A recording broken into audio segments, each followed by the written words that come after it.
Hii ni Kakwale TV. Katika kipindi cha Januari hadi Machi 2025, TAKUKURU mkoa wa Rukwa ilifanya uchambuzi wa mfumo wa utoaji na urejeshwaji wa mkopo wa 10% ya mapato ya ndani kwa makundi maalum katika halmashauri ya wilaya ya Sumbawanga.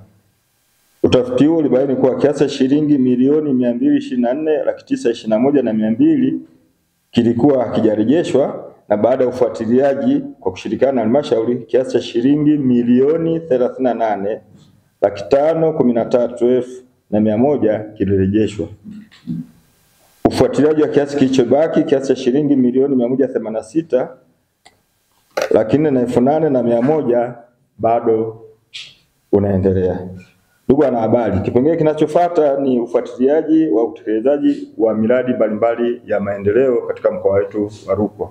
Ndugu wanahabari, katika kipindi tajwa kwa maana Januari hadi Machi 2025, TAKUKURU mkoa wa Rukwa tumefuatiliaji utekelezaji wa miradi 15 mbalimbali ya maendeleo yenye thamani ya kiasi cha shilingi bilioni 6,278,476 ili kubaini ubora na thamani ya fedha ya miradi hiyo. Mapungufu yaliyobainika yalitolewa ushauri na kurekebishwa. Baadhi ya mapungufu ambayo yalijitokeza ni kama ifuatavyo: 1. Miundombinu kutokujengwa licha kuwepo katika mikataba, mfano ujenzi wa retaining structures katika miradi mbalimbali ya barabara. 2. Baadhi ya wazabuni wa bidhaa na vifaa kutokutoa risiti za kielektroniki kwa maana EFD, hali iliyochangia serikali kupoteza mapato.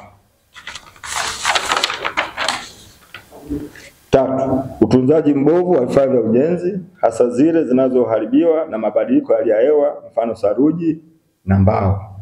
TAKUKURU mkoa wa Rukwa kwa kipengele cha elimu kwa umma tumefanikiwa kutoa elimu ya madhara ya rushwa katika jamii pamoja na athari za rushwa katika uchaguzi.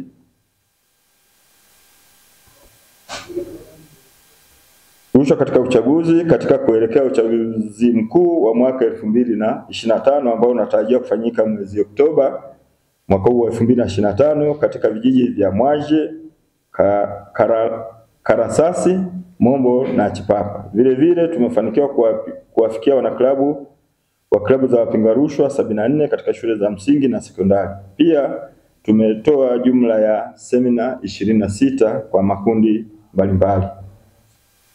Vile vile tuliendelea na programu ya TAKUKURU Rafiki kama ilivyo utaratibu wetu, ambapo kwa kipindi cha mwezi Januari hadi Machi 2025 programu ya TAKUKURU Rafiki kero zilizopokelewa zilikuwa 102, kata zilizofikiwa ni 16, kero zilizoshughulikiwa ni 48. Lakini vile vile tuliendelea na majukumu mengine yakiwemo ya uchunguzi na mashtaka. Kwa upande wa mashtaka, kesi zinazoendelea mahakamani kwa maana kuanzia Januari hadi Machi hadi sasa ni 13. Kwa kipindi tajwa kwa maana Januari hadi Machi 2025, kesi mpya 6 zilifunguliwa na kesi 2 ziliamulia kwa maana zilifika mwisho na hukumu zilitolewa, ambapo kesi hizo zote 2 tulishinda kwa maana jamhuri ilishinda kesi hizo. Lakini vile vile tulipokea malalamiko mbalimbali kutoka kwa wananchi, ambapo kwa kipindi tajwa tulipokea jumla malalamiko 79, lakini katika malalamiko hayo 29 ndio yaliyohusu vitendo vya rushwa, lakini taarifa zingine 50 hazikuhusu vitendo vya rushwa. Hivyo wananchi walishauriwa kufuata taratibu mbalimbali katika kuhakikisha hizo taarifa zinafikishwa kwenye mamlaka husika na hatimaye kupatiwa utatuzi. Ndugu wanahabari, Jamhuri ya Muungano wa Tanzania, Mungu ibariki Tanzania, Mungu ubariki mkoa wetu. Ili kuwa wa kwanza kupata habari, matukio, michezo na burudani kila siku kutoka Kakwale TV, bofya neno subscribe kisha alama ya kengele. Usikose.